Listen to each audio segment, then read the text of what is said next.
Quero que valorize o que você tem. Você é um ser, você é alguém tão importante para Deus. Nada de ficar sofrendo angústias e dor neste seu complexo inferior, dizendo às vezes que não é ninguém. Eu venho falar do valor que você tem. Eu venho falar do valor que você tem.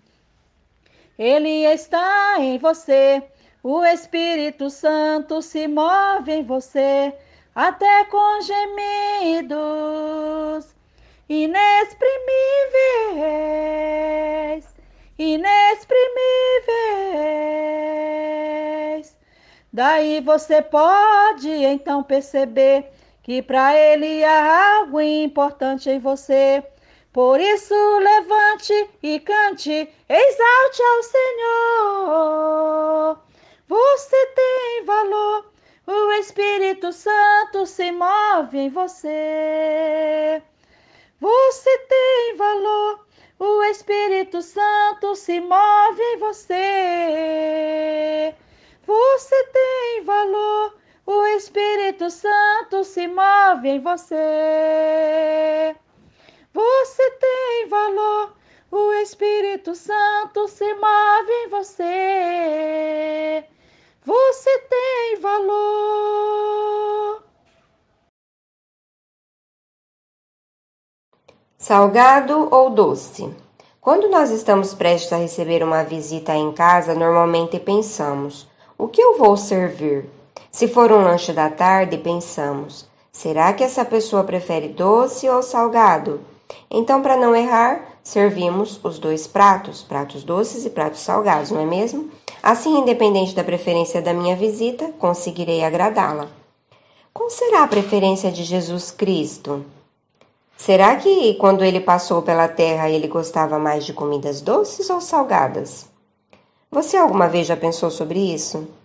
Não há nenhuma passagem bíblica que nos conte sobre essa preferência de Jesus. Nós lemos que ele multiplicou pães e peixes, obviamente também comeu. Comeu peixe assado com os apóstolos depois de ressuscitado, mas eu nunca vi nenhuma passagem dizendo que ele comeu um bolo ou algum outro doce, como um manjar. Diferente do profeta Elias, que pediu para a viúva de Sarepta lhe preparar um bolo pequeno, com o pouco que ela tinha em casa, em algumas versões bíblicas, ao invés de pão. Mas que diferença isso faz? Bem, Tiago diz que uma fonte de água salgada não pode produzir água doce, em capítulo 3, versículo 12. Mas ele disse isso se referindo à nossa língua, quando bendizemos o Senhor e amaldiçoamos os homens feitos à semelhança de Deus. Porque o nosso paladar geralmente gosta dos dois sabores, salgado e doce. Paulo escreveu aos Colossenses, em capítulo 4, versículo 6, que o nosso falar deve ser sempre agradável e temperado com sal. Assim, daremos a resposta de forma correta. Men, no Salmo 119, 103, louvando os mandamentos do Senhor, diz: como são doces para o meu paladar as tuas palavras, mais que o mel para a minha boca, dando a entender que a palavra do Senhor é de modo muito agradável para ele. Também Provérbios 16, 24, o sábio nos confirma: as palavras agradáveis são como um favo de mel, são doces para a alma e trazem cura para os ossos. O livrinho que João comeu em Apocalipse 10, 10 era doce em sua boca e amargo no estômago. Os médicos naturalistas dizem que o nosso organismo não necessita de açúcar para nada, mas Provérbios 24, 13 nos manda comer mel porque é bom. Qual a frase que nós mais ouvimos sobre o doce? Doce engorda, provoca diabetes. Pode até ser que nosso organismo não necessite de doce, mas nossa alma com certeza sim. Quem nunca ouviu o comentário? Ah, são doces lembranças. Ou quem ao ouvir uma irmã louvando com uma voz suave nunca comentou: ai, que doce voz, que delícia de se ouvir. A doçura é um carinho para nossa alma. Mas Jesus disse: vocês são o sal da terra. Bem, o sal, se é que podemos chamar de um tempero, ele é essencial em todos os pratos salgados, assim como o açúcar é essencial em todos os pratos doces. Uma comida sem sal é tão sem graça como uma sobremesa sem doce nenhum.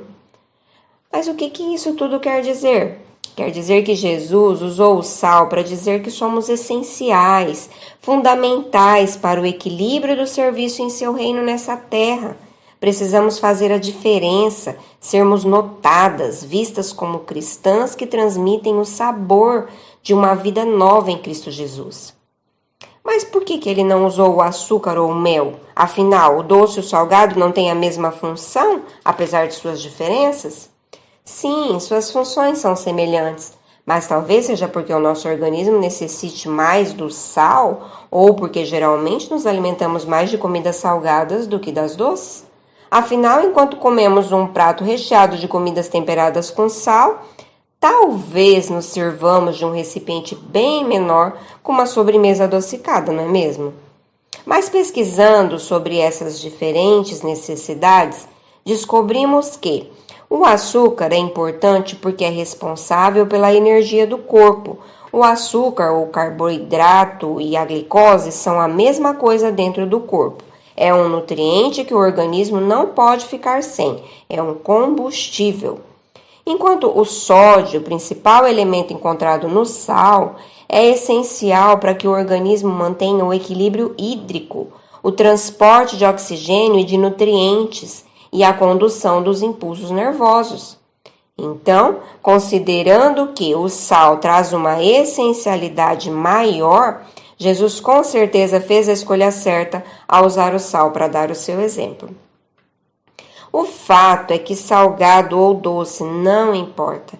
Gostamos e precisamos dos dois. Então, minha irmã, caso eu diga que você, sendo sal da terra, consegue adoçar o meu dia, entenda que você é essencial para mim. Pai amado, obrigada, Senhor, por mais uma oportunidade de estar entrando em Tua presença, Pai. Hoje é com grande alegria que venho mais uma vez te agradecer pelo Teu grande amor. Esse amor que nunca deixaremos de agradecer, Pai. Porque o Senhor é fiel, o Senhor cumpre todas as coisas que promete. E te agradecer por o Senhor ter nos escolhido para sermos sal para este mundo.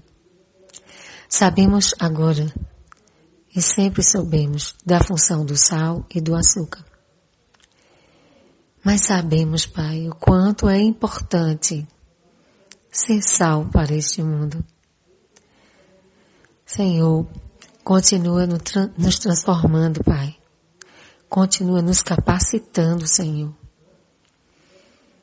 para que possamos fazer todos os dias a Tua vontade. Sempre lembrando que um dia alguém foi usado por Ti para ser sal para nós. E que não devemos deixar de sentir essa alegria nunca, de fazer o mesmo para quem não Te conhece. Mostrando Jesus para aqueles que não têm. Ó Deus, obrigada por tudo. Fica conosco, Pai, sempre. Perdoa nossas fraquezas, Senhor. Em nome do Teu Filho amado Jesus, é que te peço, Pai, e te agradeço. Amém.